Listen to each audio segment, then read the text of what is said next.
नमस्कार, जय श्री कृष्णा। आज हम आपको बताने जा रहे हैं कि यदि आपका कन्या लग्न है तो आपके लिए हमारा ये वीडियो है मई 2020 का। सबसे पहले आप जान लें कि यदि आपके प्रथम भाव में 6 नंबर विद्यमान है तो आपका जो लग्न है वह क्या है? कन्या है। और कन्या लग्न का जो स्वामी होता है वह बुध होता है। तो यहाँ पर आपका कर्मेश और आपका लग्नेश दोनों बुध है। तो बुध और शुक्र इस लग्न और इस राशि के लिए बहुत ही शुभ माने जाते हैं। मंगल, बृहस्पति और चंद्रमा, ये 2-3 ग्रह बहुत पॉजिटिव नहीं होते हैं, जिसको हम शुभ नहीं कहते हैं। तो इस तरह का प्रभाव इस लग्न में प्रदान करते हैं। तो सबसे पहले हम चलते हैं कुछ विशेष क्वालिटी, कुछ विशेष गुण जो कन्या लगन वाले जातकों के अंदर होता है, इसके विषय की जानकारी लेते हैं। आप अगर कन्या लगन के हैं या आपके आसपास इर्द गिर्द कोई कन्या लगन का है तो आप समझ लें कि ये बहुत ही कोमल बुध का प्रभाव उनके पूरे व्यक्तित्व पर होता है। सबसे पहले अगर वो अपने जीवन में किसी भी कार्य को करते हैं तो बहुत सोच के, परख के, डीपली परखने के बाद ही वह अपने जीवन में उस चीज को अपनाते हैं। चाहे वह कोई चीज खरीद रहे हो, चाहे वह विवाह कर रहे हो या फिर कोई बिजनेस कर रहे हो, तो बहुत ही बुद्धिमान की श्रेणी में रखा जाता है। आईएएस, पीसीएस, चार्टर्ड अकाउंटेंट, कुशल प्रबंधक और बहुत ही कुशल शिक्षक होते हैं जो भी कन्या लगन के जातक होते हैं, क्योंकि बुध का बहुत ही सुंदर प्रभाव इस लग्न पर आपको देखने के लिए मिलता है। लगभग 32 वर्ष की उम्र में इनका भाग्योदय होता है। बहुत ही कर्तव्य परायण होते हैं, ईश्वर भक्त होते हैं और सद प्रभाव युक्त इनका पूरा एक व्यक्तित्व होता है। लेकिन हर वर्ग से ये मैत्री रखते हैं। डी स्वभाव राशि है तो आप ये नहीं कह सकते हैं कि ये आपके दोस्त हैं तो वो उनसे दोस्ती नहीं रखेंगे, वो उनसे भी दोस्ती रखेंगे और आपसे भी दोस्ती रखेंगे। ये एक विशेष क्वालिटी है। और कभी कभी ऐसा होता है कि कोई आपका अगला दुश्मन भी है लेकिन फिर भी वो आपके दोस्त हैं और उसके भी दोस्त होते हैं। तो यहाँ पर थोड़ी सी एक मिसअंडरस्टैंडिंग की एक परिभाषा यहाँ पर होती है। तो चलिए आगे बढ़ते हैं कि किस तरह से बुध आपको इस महीने में प्रभाव देगा। और बुध आपका लग्नेश है। सबसे इंपॉर्टेंट होता है लग्नेश। वैसे भी पूरा विश्व जो है वो कोरोना से जूझ रहा है, तो आपके लग्न का मजबूत होना बहुत ही जरूरी है, क्योंकि इम्यून सिस्टम आपका जब सही रहेगा, आप खुद बहुत मजबूत रहेंगे, तभी तो आप किसी चीज को एक्सेप्ट कर पाएंगे, स्वीकार कर पाएंगे। चाहे वह आपके कार्य का क्षेत्र हो, चाहे वह मंदी का दौर चल रहा है या फिर आपके शरीर में बीमारी का जो प्रभाव है, ये सब चीजों को आप अपने ऊपर बहुत मजबूती से लड़ पाएंगे। बुध अष्टम भाव में रहेगा और 9 मई तक बुध यहाँ पर अष्टम भाव में अस्त रहेगा। ठीक है, सूर्य जो है वो बुध जो है वो सूर्य के साथ यहाँ पर अस्त स्थिति में रहेगा। 13 मई को बुध यहाँ पर उदय होगा और आगे बढ़ जाएगा वह। क्योंकि 9 मई के बाद से वह नवम भाव में प्रभाव डालेगा शुक्र, बुध और सूर्य के साथ। तो 9 मई तक वह अष्टम भाव में प्रभाव देगा। तो अस्त है, कमजोर है, यानी आपका जो लग्न है वह कमजोर है। आप और दशमेश यानी कर्म की जो कार्य करने की जो क्षमता है वह थोड़ी सी वीक होगी है। तो इस पर आप ध्यान दीजिएगा है, क्योंकि जब भी लग्नेश और कर्मेश अष्टम भाव में जाता है तो ये थोड़ी सी गड़बड़ कराता है। कुछ लेखनी में, कुछ कागजात में आपसे कुछ गड़बड़ हो सकती है, जिसकी वजह से अधिकारी की डांट आपको पड़ सकती है। तो अस्त बुध का ये प्रभाव आपको यहाँ पर देखने के लिए मिलेगा। बहुत सोच समझकर अपने कार्यों को करें, जिससे कि वरिष्ठ अधिकारी का प्रभाव आप पर अच्छा पड़े। 9 तारीख से जब संचरण यहाँ पर हो जाएगा, भाग्य भाव में आ जाएगा, यानी शुक्र के साथ बहुत ही पॉजिटिव स्थिति में रहेगा, बुध और सूर्य के साथ भी बहुत ही पॉजिटिव स्थिति में रहेगा और उदय भी हो जाएगा 13 तारीख को।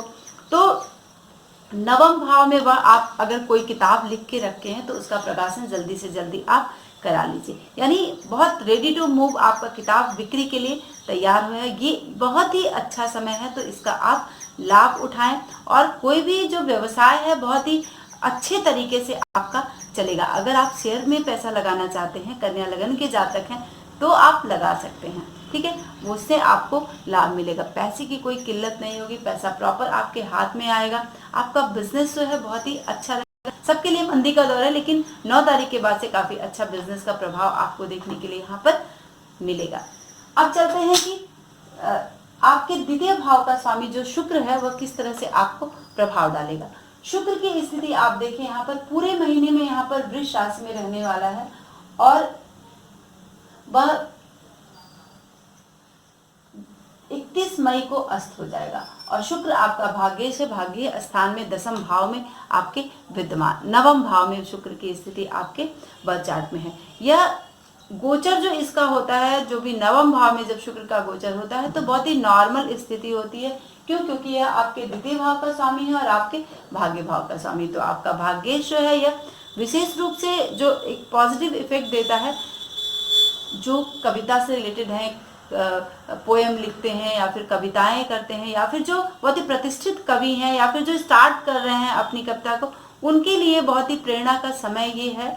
तो आप पूरा ये जो महीना मई का है इससे रिलेटेड आप काम कर सकते हैं यदि इस प्रोफेशन से रिलेटेड आप हैं तो।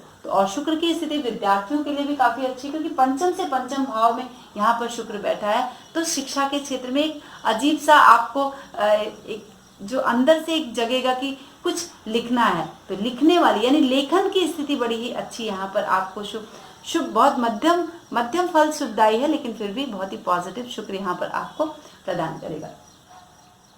अब चलते हैं कि मंगल की स्थिति क्या है। मंगल 2 भाव का स्वामी है और आपके अष्टम भाव का स्वामी और आपके तृतीय भाव का स्वामी। मंगल शुभ नहीं होता और पूरे महीने यहाँ पर 4 मई से लेकर पूरे महीने मंगल यहाँ पर विद्यमान रहेगा। तो छठे भाव का मंगल और मंगल की स्थिति आपकी कुंभ राशि में रहेगी। 4 मई तक यहाँ पर शनि के साथ और बृहस्पति के साथ मंगल संचरण करेगा उच्च स्थिति में। शनि स्व राशि में है, मंगल उच्च का है और बृहस्पति की वो नीच राशि है। तो पंचम भाव में जब मंगल की स्थिति होगी तो यहाँ पर आपको थोड़ा सा संभलने की जरूरत है, क्योंकि पंचम भाव का जो मंगल है वह आपके पत्नी के स्वास्थ्य को थोड़ा सा बिगाड़ सकता है। अगर आप मैरिड हैं और आपके मन को थोड़ा अस्वस्थ कर सकता है। तो जो विद्यार्थी वर्ग है वह थोड़ा सा ध्यान दें।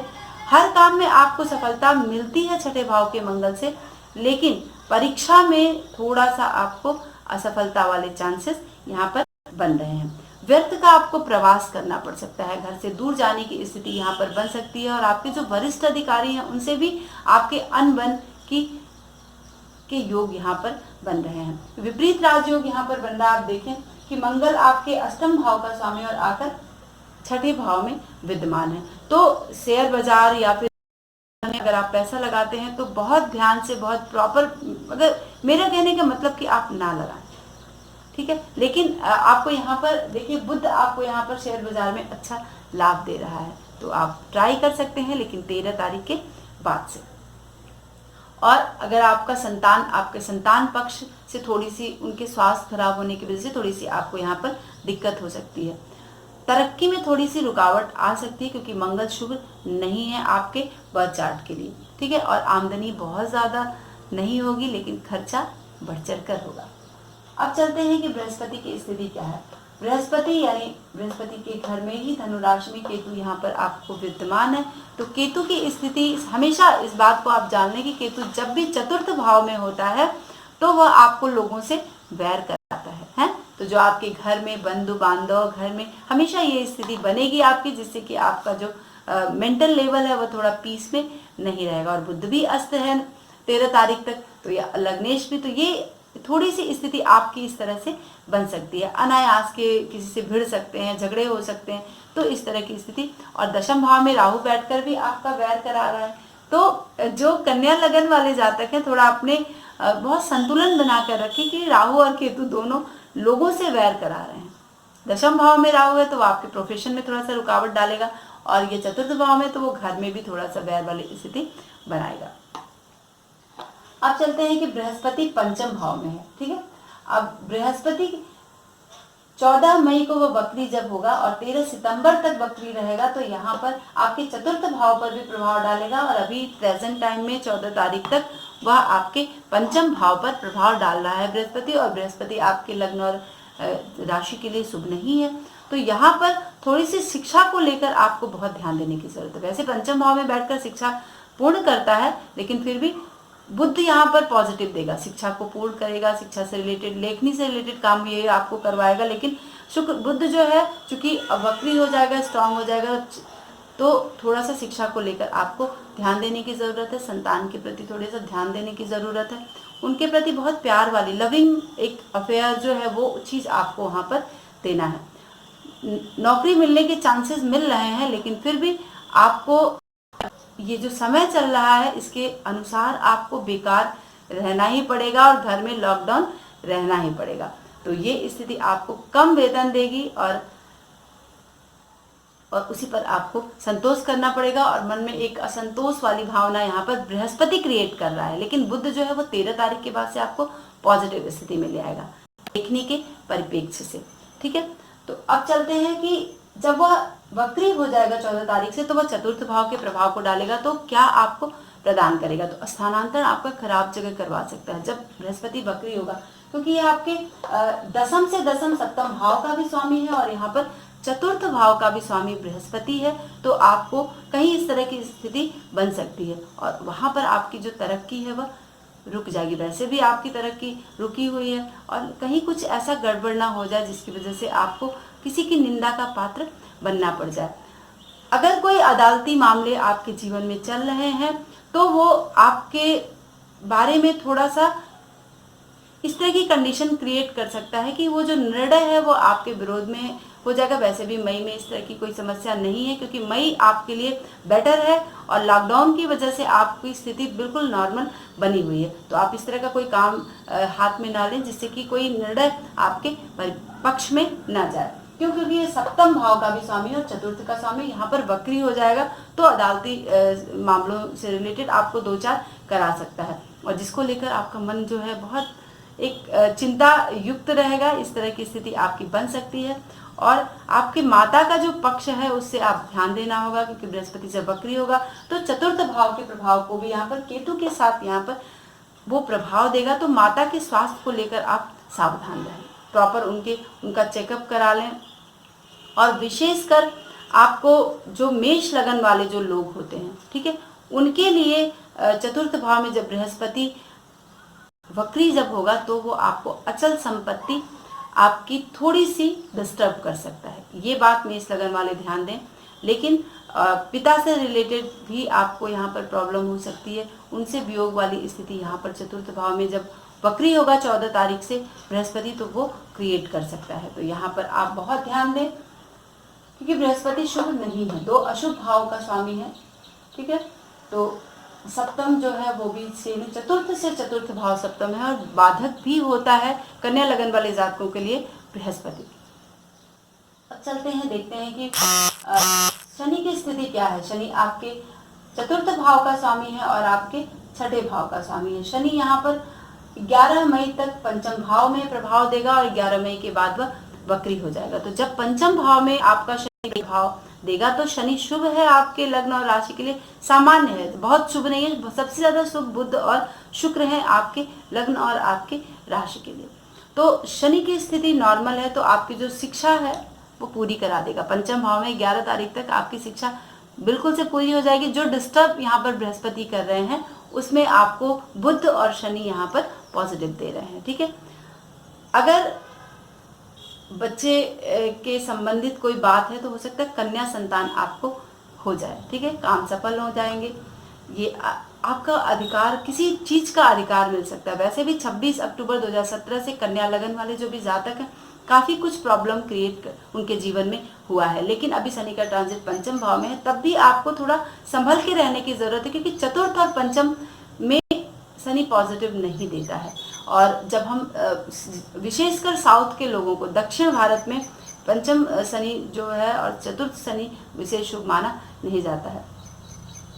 सब कुछ रहते हुए भी कर्ज की स्थिति यहाँ पर बन जाती है, बेरोजगारी वाली स्थिति बन जाती है। तो वैसे भी आपको यहाँ पर इन सब चीजों को शनि यहाँ पर क्रिएट कर सकता है।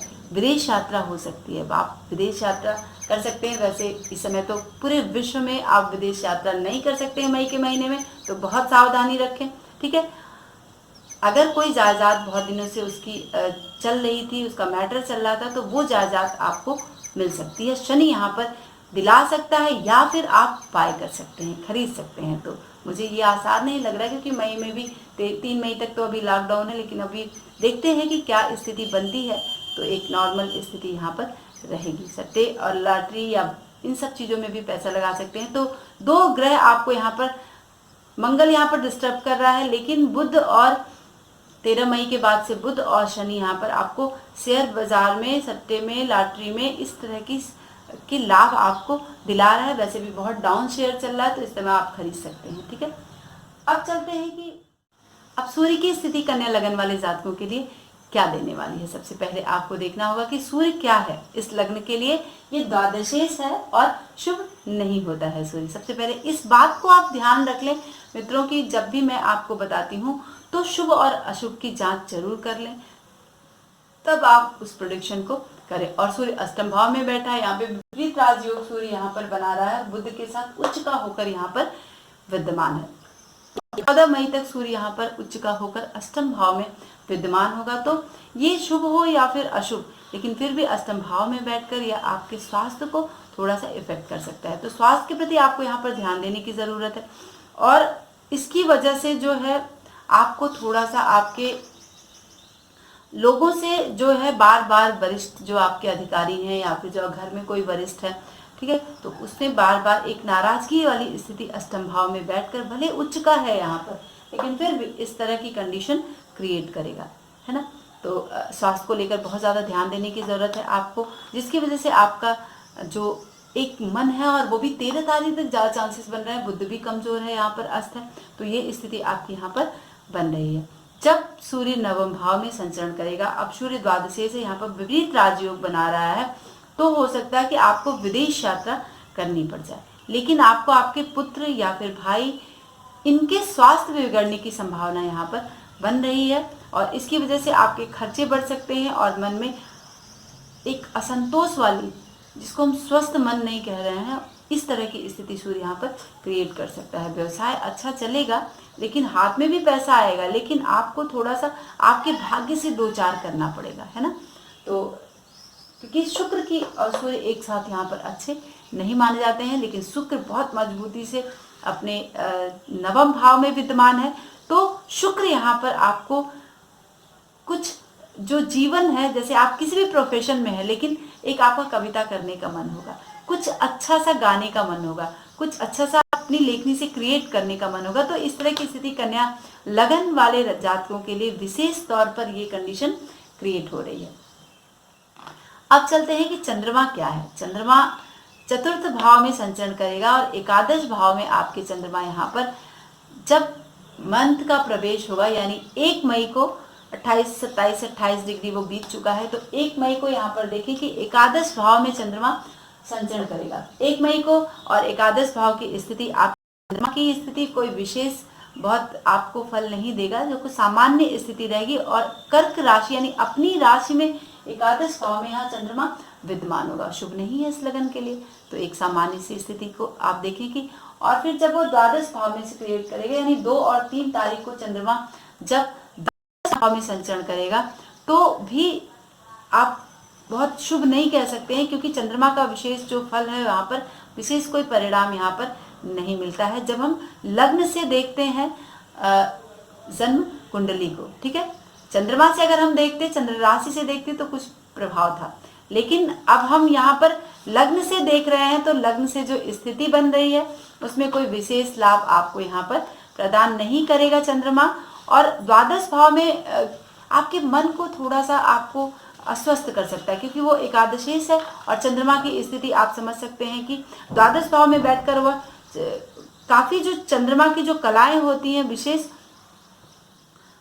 इन तिथियों में, जैसे जब हम कहते हैं ना कि क्षीण चंद्रमा है, अब सूर्य के साथ बैठा है, तो वहां पर थोड़ा सा आपको पीड़ा दे सकता है, चाहे वो भाई से रिलेटेड हो, बच्चे से रिलेटेड हो, इस तरह की स्थिति यहाँ पर बना सकता है। लेकिन एकादश भाव में आपको वहां पर चंद्रमा लाभ देगा, क्योंकि स्व राशि में वहां पर बैठा है, तो एक दिन के लिए लाभ की स्थिति यहाँ पर बन रही है।